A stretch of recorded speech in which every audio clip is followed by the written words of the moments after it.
Spring-like weather continuing. Didn't quite get to 80 in Baton Rouge today, 79, but that is still 17 degrees above normal. We were about 5 shy of the record that was set back in 1946, but also notice the low, 63. That's more than 20 degrees above normal. Now, as we look ahead here, we've got a couple of more days of spring-like temperatures before we see some pretty big changes arrive for the weekend. So we've got highs near 80 through Friday, and then you see how we kind of drop off a cliff here. And in fact, even the 66 on Saturday may be a little misleading. Could be in the 50s by the afternoon in some areas. And then from Sunday into the first part of next week, these are high temperatures in the 50s, so running below normal by next Wednesday, getting closer to normal. And of course, not going to just be the highs. Going to see a big change in the lows as well. Fairly muggy by early January standards the next couple of days, but by Sunday morning, we're around normal, and by Monday and Tuesday next week, well below normal. Near freezing is what we have for Baton Rouge, so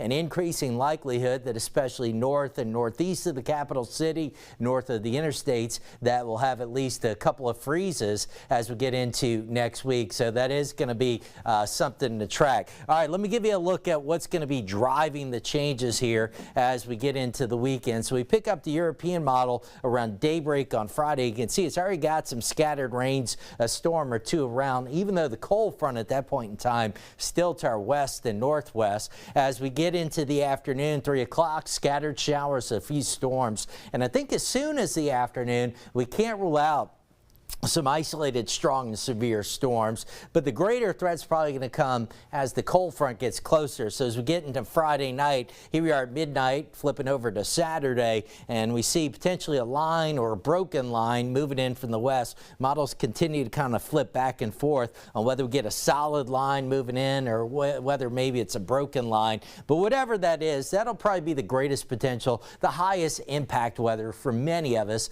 Friday night into early Saturday morning.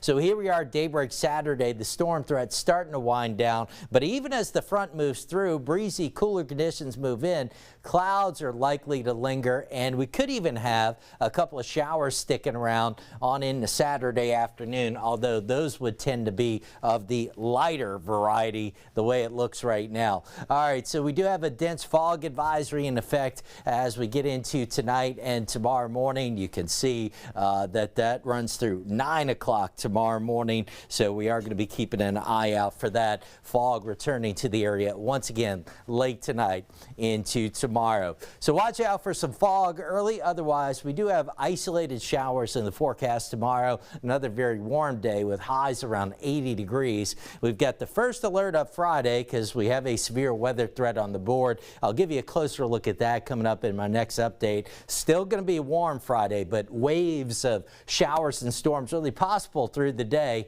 and then we'll get the front here early Saturday. Temperatures start falling behind it. Saturday going to be a gloomy day, even as rains kind of wind down. Sunday we'll feel the chill, some lingering clouds, highs in the mid-50s, and as we talked about, next Monday and Tuesday we've got it near freezing, chilly weather continuing. Could see a couple of showers returning as well by Tuesday and Wednesday. Greg?